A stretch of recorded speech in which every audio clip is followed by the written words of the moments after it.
अस्सलाम वालेकुम। This is doctor Mohammad Shafey.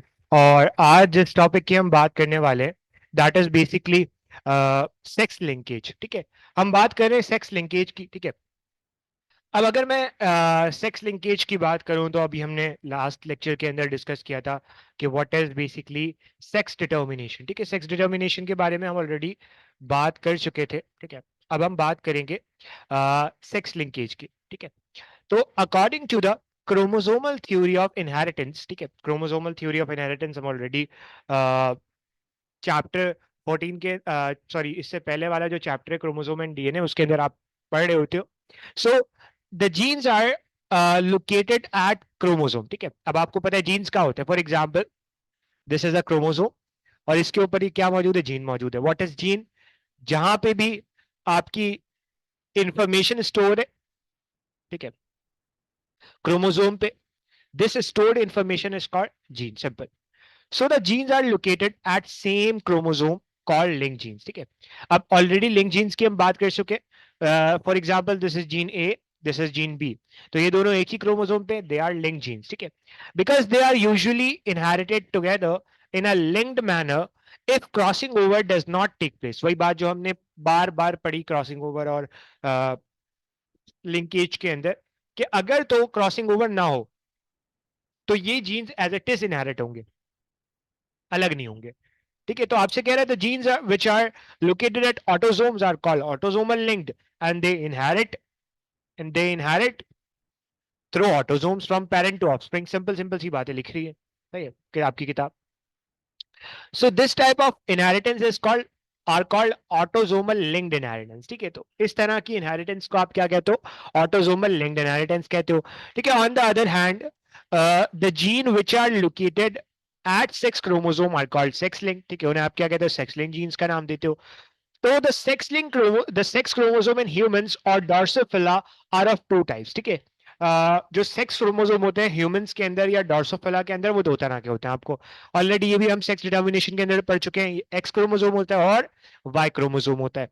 अब वो अलील्स जो आपको कहा मिल रहा है एक्स क्रोमोसोम पे, they are called X linked. ठीक है, अब for example this is X chromosome, तो एक अलील ये रहा, एक ये रहा, तो this is X linked, simple.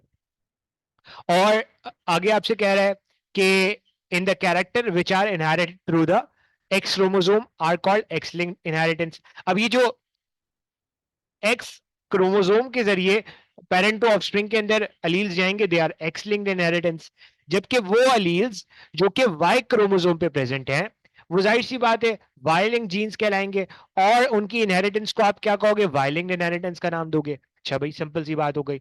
अब अगली चीज, अगली बड़ी इंपॉर्टेंट बात है कि some traits are controlled by that type of gene which have allele found on both X and Y. कुछ ऐसे होते हैं जिनके अलील एक्स और वाई दोनों पे मिलते हैं, तो they are called X Y link. इन्हें आप एक्स वाई लिंक कहते हो, या इन्हें आप सूडो ऑटोसोमल भी कहते हो। क्यों? क्योंकि भले से ही सेक्स क्रोमोसोम पे है लेकिन एक्स वाई दोनों पर है, डिफरेंशिएट नहीं है कि एक्स पे है वाई पे नहीं है, तो ये ऑटोसोम की तरह काम कर रहे हैं। तो ये आपसे कह रहा है they are called pseudo autosomal because they behave differently from sex linked trait, they have just autosomal mode of inheritance, simple. On the other hand, y chromosome is not completely inherit। ठीक है, y chromosome completely inherit नहीं होता, it does carry a few genes which have no contrasting allele on X chromosome. The gene on Y chromosome of human express character of maleness। जाहिर सी बात है, आपको पता है मेल्स क्या होते हैं, एक्स वाई होते हैं, तो जिसके अंदर भी वाई आ गया इट मींस उसके अंदर वो तमाम कैरेक्टर्स आ गए जो मेल के हैं। So example, Bob gene of Drosophila are pseudo autosomal because they have the pattern of inheritance like autosomal gene। ठीक है, यहाँ पे एग्जाम्पल दे रहा है Bob genes of Drosophila, simple. अच्छा, ये हो गई हमारी बात सिंपल सिंपल सी। अब आते हैं sex linked inheritance in Drosophila के ऊपर। अच्छा भाई, तो अब आपसे कह रहा है कि एक साइंटिस्ट है जिसका नाम है टी एच मॉर्गन। ठीक है, इन साहब का नाम है टी एच मॉर्गन। 1910 के अंदर इन्होंने कई एक्सपेरिमेंट परफॉर्म किए विद द डॉर्सोफिला। उनके अंदर एक एक्सपेरिमेंट था जिसके अंदर इन्होंने ब्रीडिंग करवाई with wild type red eye drosophila अब इन्होंने क्या किया, ब्रीड करवाया wild type red eye Drosophila को। तो इनको क्या मिला, इनको मिला he noticed a white eyed mutant. अच्छा, this was male and turn out to be a true breeding strain of white eyed flies. ठीक है, अब इन्होंने बेसिकली ये ब्रीड करवा रहे थे white wild red eyed Drosophila को, wild type red eye Drosophila को। फिर इनको नजर आया वाइट आइड म्यूटेंट, ठीक है, वाइट आई वाला डॉर्सोफिला।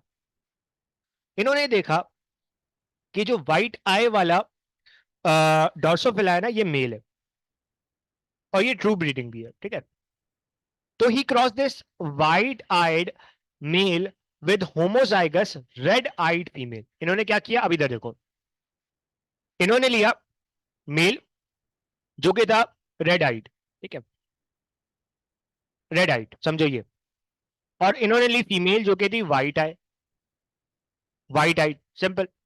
अब इन्होंने क्या किया, इन्होंने सिंपली जो है वो बड़ा इंटरेस्टिंग काम किया।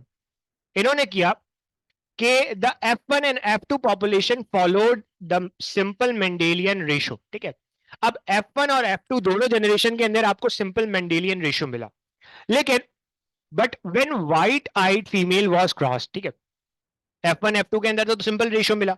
अब इन्होंने क्या किया, जब वाइट आई फीमेल को क्रॉस करवाया विद रेड आइड मेल, तो इनको रिजल्ट क्या मिला, इनको रिजल्ट मिला उसके बरखिलाफ जो इन्होंने पहले किया था।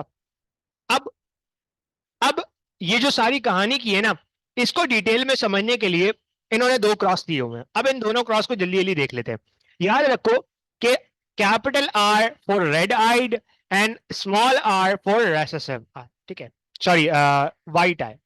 ओके, सो बढ़ते हैं क्रॉस वन के ऊपर। अब क्रॉस वन क्या है, क्रॉस वन में जब इन्होंने रेड आई फीमेल को क्रॉस करवाया विद वाइट आई मेल, तो F1 जनरेशन के अंदर तमाम की तमाम रेड फ्लाइज मिली। नॉर्मल, क्योंकि red is dominant over white. अगर हम नॉर्मल मेंडेलियन इनहेरिटेंस के पॉइंट ऑफ व्यू से बात करें तो F1 में वही मिलता है ना जो डोमिनेंट होता है। लेकिन F2 जनरेशन के अंदर show red eyed and white eye in the ratio of 3:1. All females are red, but the chances of red-eyed and white-eyed type in male are 50-50. अच्छा, आप क्रॉस वन क्या था, इन्होंने रेड आई फीमेल को cross करवाया with white I mail, और इनको F1 में तमाम रेड रेड आई फ्लाइज मिली। फिर F2 के अंदर इनको मिला 3:1 का रेशियो, यानी कि तमाम की तमाम फीमेल्स रेड आई थी और मेल के अंदर रेड और व्हाइट आने के चांसेस 50-50 थे। Simple.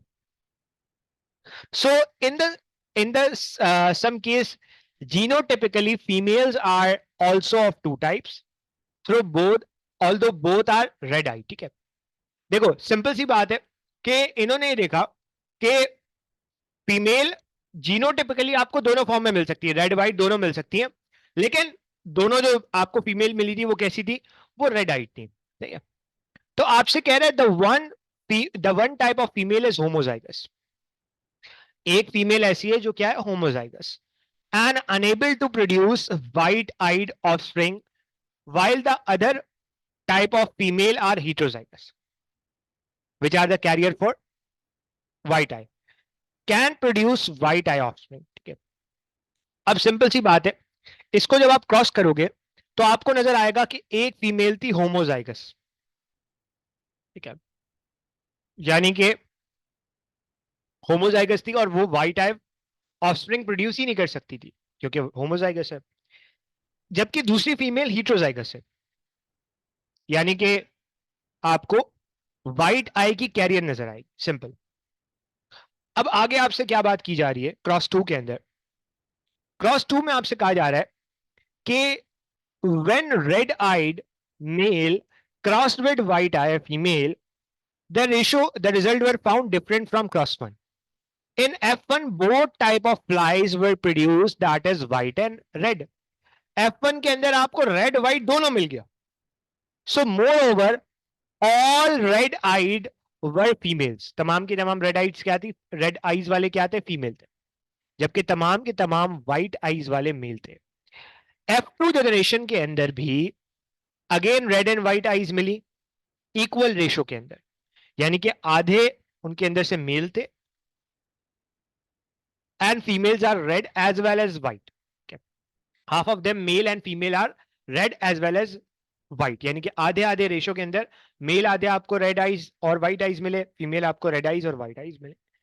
So on the basis of these results ये टीएच मॉर्गन कहना क्या चाह रहा है, ये कहना ही चाह रहा है कि he concluded that gene of eye colour trait in Drosophila is present on X chromosome, क्योंकि Y क्रोमोसोम किसी भी सूरत आई कलर का जीन कैरी नहीं करता. सिंपल. तो इसीलिए आप क्या लिखते हो, ये वाली ये लिखते हो. अगर आपने मेल लिखना है रेड आई वाला तो इस तरह से लिखोगे, वाई पे नहीं लिखोगे क्योंकि वाई पे तो जीन ही नहीं है. सिंपल. अब आ जाओ आगे. Precisely allele not gene. ठीक. चलो अब आते हैं आगे. अब बात करते हैं वाई लिंक्ड इनहेरिटेंस और होलैंड्रिक ट्रेट की. तो Y chromosome is different from X chromosome in respect of morphology. आपको पता है X क्रोमोसोम और Y क्रोमोसोम जेनेटिकली और मॉर्फोलॉजिकली डिफरेंट है. ठीक है, देखने में और जेनेटिकली डिफरेंट है. Y chromosome it is not completely inert at it was inert for those character which are located on X chromosome. ठीक है, वो कैरेक्टर जो सिर्फ X पे है उनके लिए तो जाहिर सी बात है इनर्ट है इसके ऊपर, क्योंकि जीन नहीं है X क्रोमोसोम का बिल्कुल साथ वाला, लेकिन ये कुछ ना कुछ ट्रेट के लिए इनर्ट नहीं है. So in the drosophila and human being it carry few gene. ठीक है, डॉर्सोफिला और ह्यूमंस के अंदर ये कुछ जीन्स कैरी करता है, जिसका for example this is X chromosome, this is Y chromosome. तो ये सिर्फ वाई पर है, एक्स पे इसका काउंटर पार्ट नहीं है. That's why it is called Y link genes. That's why it is called Y link genes. अब ये जो वाई लिंक ट्रेट्स है ना, इनको आप हॉलैंड्रिक ट्रेट्स कहते हो. The allele for holandric traits are only located at Y chromosome, not on X chromosome. So Y linked genes are hemizygous. Why it is called hemizygous? क्योंकि ये सिर्फ Y पर है, इसका काउंटर पार्ट आपको X पे नहीं मिल रहा. जब काउंटर पार्ट X पे नहीं मिल रहा तो ये आधा है, हेमीजाइगस है. And it is non homologous region of the Y chromosome obviously. So they express phenotypically in males. जाहिर सी बात है ये मेल्स के अंदर जाएगा तो मेल के अंदर ही ये क्या करेगा, एक्सप्रेस करेगा. And it inherit from father to son. जाहिर सी बात है वाई क्रोमोसोम कहां से कहां जाता है, फादर से सन में जाता है ना, मदर से सन में तो नहीं आता ऑब्वियसली, या फीमेल में तो इनहेरिट नहीं होता. So Y chromosome, so that Y link trait can not pass to them, females में पास नहीं हो सकता. In humans some Y link trait porcupine men, इसी तरह से hypertrichosis, growth of hairs in the edges of pinna, webbing of toes, etc etc. ठीक है, अब इसमें कुछ एग्जांपल्स दी जा रही हैं about the oiling traits. Classical example है porcupine men. ठीक है, आपने देखा होगा कि कुछ ऐसे लोग होते हैं जिनके अंदर आपको स्ट्रेट हेयर्स मिलते हैं बॉडी के ऊपर. देखिए नॉर्मली बॉडी पे स्ट्रेट हेयर्स नहीं होते, इरेक्टेड हेयर्स नहीं होते, लेकिन आपको कुछ ह्यूमंस के अंदर मिलते हैं, दे आर मेल्स के अंदर मिलते हैं, they are called porcupine men. इसी तरह हाइपरट्राइकोसिस, ग्रोथ ऑफ हेयर, ये आपको नजर आ रहा होगा, ये एक्सटर्नल पार्ट यानी कि एयर का एक्सटर्नल पार्ट पिनना है, इसके ऊपर आपको हेयर्स नजर आ रहे होंगे. And this is the hypertrichosis, growth of hairs. ठीक है, इसी तरह webbing of toes is something which is wailing. ठीक है, तो that's all about the Y linked and X linked. Simple simple सी बात है. ठीक है, तो आई होप कि ये सारी चीजें क्लियर हो गई होंगी. इस वीडियो के अंदर अगर कोई भी प्रॉब्लम है, कोई भी मसला है, तो आप कमेंट सेक्शन के अंदर जरूर पूछ सकते हो. आज के लिए हम इतना ही रखते हैं. इंशाल्लाह जिंदगी रही तो आपसे नेक्स्ट वीडियो के अंदर फिर मुलाकात होगी. तब तक के लिए अल्लाह हाफिज.